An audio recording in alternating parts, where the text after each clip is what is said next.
gupasuruka indani nkunda Burundi kuko nicyo ngiye kwigisha ko gikomeye ni ugukunda igihugu. Natanguye kwereka ko nkunda Burundi mu bikorwa nigishije abahungu bacu bimba amaso, nijyo bayoboye, nijyo babigi.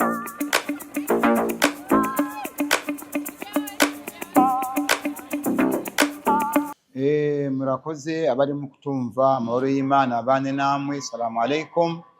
Ikibazo mumbajije rero ngende umugande, ndi hano mu gihugu cy'u Burundi, mbaho officiellement kuko ndi haviza yo kuba mu Burundi, maze igihe kirekire ndimo kurondera ingene noba umurundi kuko mbyukuri nkunda Burundi. Iyo upasuye hano sinzi iyo ari kushobora gupasuruka indani nkunda Burundi kuko nicyo ngiye kwigisha ko gikomeye ni ugukunda igihugu.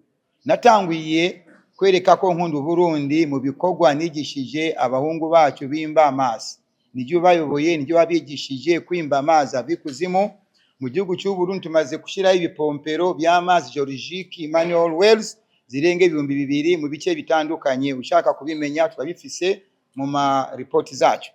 Hanyuma maze kwigisha abantu uko bashobora korora amafi kugira ngo tujye mu iterambere. Bivuga yuko nkunda Burundi, niyo mpamvu urabona nahamagaye abantu bose baze twigishanye gukunda igihugu cy'u Burundi. Inshallah nimukusaba Allah subhanahu wa ta'ala kubo biraba banyereke inzira ya hafi kuko mbyukuri nanjye ubwanje bambwira ko ari inzira ndende kugira ngo bakwemere kuba umurundi, ariko babinyemereye bakama nationalite nkaba umurundi, nzofukama mbishimira uhora kuko ni ikintu mbonaho ko ari indoto kuri je kuko maze imyaka hano nanjye ubwanje ndabishaka. Nta kindi ngamije, amafaranga ndayafise, ariko ikibazo cyanjye nabo murundi gute. Ababishoboye kubyimfashamo Imana ibahezagire, mu byimfashemo ndonke nationalite. Wassalamu alaikum wa rahmatullahi wa barakatuh. Mugira amahoro y'Imana. Okay, ndashimiye cyane ikibazo bajije. Iyi program y'umuryango w'abayisilamu mu Burundi Komibu.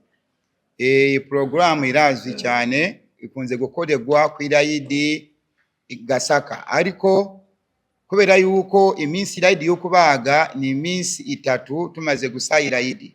Bivuga yuko muri programu zacu tufise programu yo kuheza hariya muri stadi, hanyuma tubandanye muri Gitega, muri vile ya Gitega umunsi umwe, hanyuma tubandanye no muzindi ntara ahariho hose aho bakeneye ko tujyayo. Muyinga bariyo, hari mu za Makamba, hari za Bujumbura, hari za Kibitoke cya Rugombo, yani ntara zose, ariko cyane cyane twewe program twayishize cyane kuri Ngozi na Gitega, ariko nahasigaye badukeneye tujyayo insha Allah taala. Hanyuma ikibazo cya kabiri ubajije ugomba kucishura naba kuko nabavandimwe turi kumwe muri program aba African Gastronomic Butanyerera, kamba hijambo kugira ngo nabo bahe inyishu. Ego murakoze. Ku mazina nitwa Irakoze Abdul Shakur, batazira Fungameza Stakul.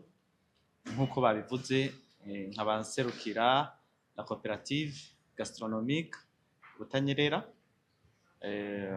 Nkuko mukibajije mubaje ikibazo ciza, twebwe nka gastronomique ikintu ca mbere twatwaye ubumenyi bwacu dusanzwe dufise, ariko twatewe ifunwe no kubona umunyamahanga aza gukora ibikorwa umenga natwe abarundi byaratunaniye.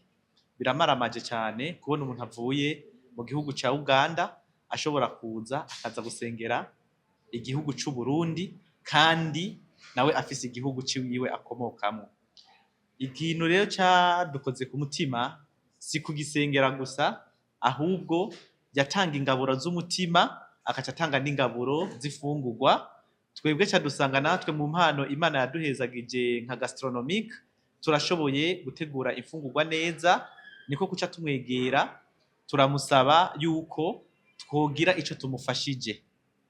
Uyu mushinga ntahe yarabitwemereye, ariko murumva yuko kwari ukugira isoni z'ukumva yuko hariho abanyamahanga batwiyumvirira ko gusumba uko twe twiyumvira.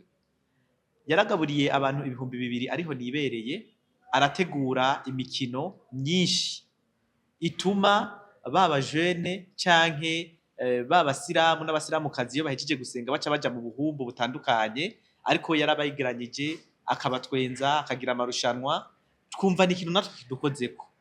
Rero nka Africa Gastronomique twaciye dusanga nta buryo burebure dufise, ariko twaramuterereye inguvu, tuzomufasha gukinjika izo fungurwa azoba yaronse. Gusa twaranavuze ati reka dukubite inzu ibifusi, turahiga n'urukwi. Twaramuterereye urukwi ruzoteka ivyo biribwa bizoba vyabonetse. Nabagira ko nsaba nimba twebwe Africa Gastronomique ari umugwi mutonya ngaha mu Burundi utaranamenyekana cyane, twagizwe imfunwe, twagize isoni z'umunyamahanga adukorera ikintu nk'ico, aba bakomakomeye bariko bararaba iki? Aba bantu bafise ibihinda n'ibiguruka mu gihugu ko tuzi harimwo abantu benshi bafise ubutunzi butandukanye, bariko barakora iki? Kandi ko twumvise ari igikorwa gikomeye cyo gusengera igihugu cacu kugira kibandanye gifise amahoro n'umutekano. Nkuko abivuga aha hakurya muri Kongo, ngira ngo mwe mu Bujumbura murakunze kuvyumva gusoma twebwe iyo muri Butanyerera hari y'intambara. Barifuza kubona aya mahoro n'umutekano twebwe dufise. Twebwe rero nka Africa Gastronomique tumaze kumva isoni zatubanye nyinshi, twaravuze ati mutwemereye two kwifatanya namwe muri bike dushoboye, tukaza tukabakinjikira ubwo ruko tururonse tukarubaha kugira tubikinjike neza, tugire ko tunasaba n'abarundi ntibamutererane kuko natwe tutamutereranye. Ubu ufise umunyu, ubu ufise amakoto, ubu ufise ayo mazi, ubu ufise iyo kirda ko wumva zoba arakaboga kabonetse, arahawe ikaze. Twifatanye tumwereke yuko natwe tutamwakiriye ku munwa gusa, twamwakije ibikorwa kugira n'abandi banyamahanga bifuza gukora ibintu nk'ibi uyu mushinga ntahari karakora baze bisange. Murakoze. Tunashukuru sana kwa maswala ambayo umetuuliza. Kwa kweli hii program imeandaliwa, inajulikana kwanza ni program imeandaliwa na Waislamu wote wa Burundi katika mlango, yani katika Communauté Islamique Komibu ndio imeandaa kitu hiki, na nadhani mmeshaona hata kwenye mitandao tayari. Ngozi palikuwa press conference ambayo mkubwa wa Komibu pale kijijini Ngozi alitangaza. Alafu ikawa hivi tuko hapa Bujumbura kwa ajili ya kuhakikishia kwamba hii programu itaendelea. Baada ya kumaliza kuifanya Ngozi, tutaendelea kufanya hii programu katika mkoa wa Gitega na mikoa mingine. Juu tunazo siku 4 baada ya kuswali alaidi, tunachinja siku 3. Ni kusema programu ni siku 4. Tukimaliza Butanyerera siku ya kwanza, panabaki siku nyingine tutakuwa Ngozi. Siku za kubaki tuko tayari kwenda popote kwenye watakuwa wamesha tukaribisha. Juu kweli mikoa ni mingi, lakini mkoa utakaoonyesha kwamba uko tayari kutupokea kwa haraka, tuko tayari kwenda popote. Lakini siku zetu ziko siku 4 ambazo zinajulikana siku za kuchinja. Nyama zipo, tutachinja tumalize vizuri idi yetu insha Allah. Naam, kwa majina naitwa Irakoze Abdustahul, wengi wananiita Fungameza Stahul. Ni mwenyeji wa jijini Ngozi na ni mkubwa wa hii Cooperative Gastronomique. Asante sana kwa kuuliza swali hilo. Sisi kama Gastronomique tumeshirikiana na kiongozi hapa kwa sababu kazi anayoifanya imetugusa kwa namna mbili. Namna ya kwanza, tulisikia kwamba huyu mtu ni mgeni hapa Burundi, si Mrundi bali ni Mganda. Alafu kazi anayoifanya anaheshimisha taifa. Hiyo ni kitu cha kwanza ambacho sisi kilitugusa.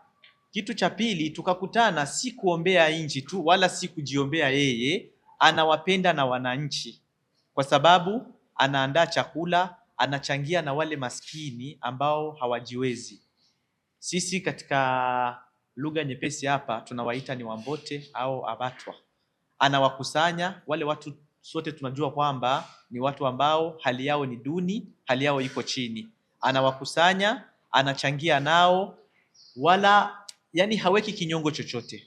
Sasa Africa Gastronomic ilipoona hiki kitu, ni kama gisi ilishtuka, imepatwa na wasiwasi. Kwa nini mgeni anafanya kitu kama hiki? Sisi Warundi tunatizama wapi?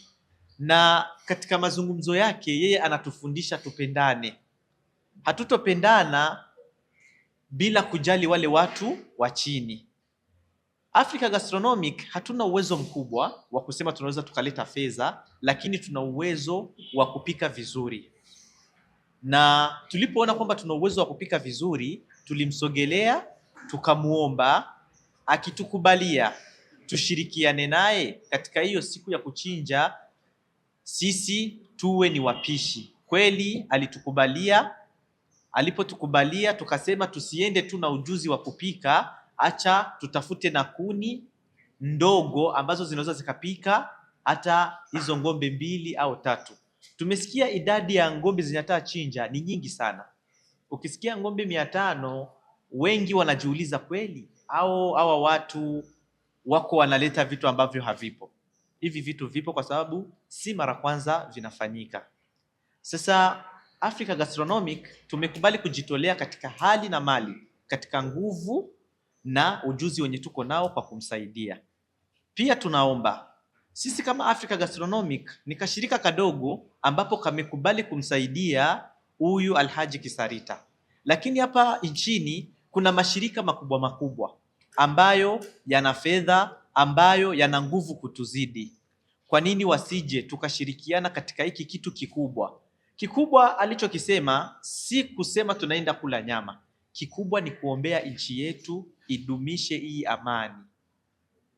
Kama kweli wewe ni Mrundi, unasubiri nini? Tulikuwa tunaomba Warundi wote kwa jumla, uwe ni mtu wa Butanyerera, uwe ni mtu wa Ngozi, uwe ni mtu wa Kitega, uwe ni mtu wa wapi, ukisikia hiki kitu cha kuombea amani nchi, unyanyuke, ustuke. Sio lazima watu wa Ngozi tu ndo walete mchango, hata mtu wa Bujumbura, hata mtu wa Kitega, hata mtu wa wapi. Unaweza kusema mimi na kamfuko ka chumvi, mimi na dumu la mafuta, labda mimi niko na kakiungo fulani. Kakaja ule mtu ambaye atakula kile chakula akishukuru Mungu, akasema asante Mungu, wajalie hawa watu na utudumishie hii amani na upendo na imani. Mwaka mwingine tutaona baraka zaidi ya zenye tuko tunapata sasa hivi. Shukrani.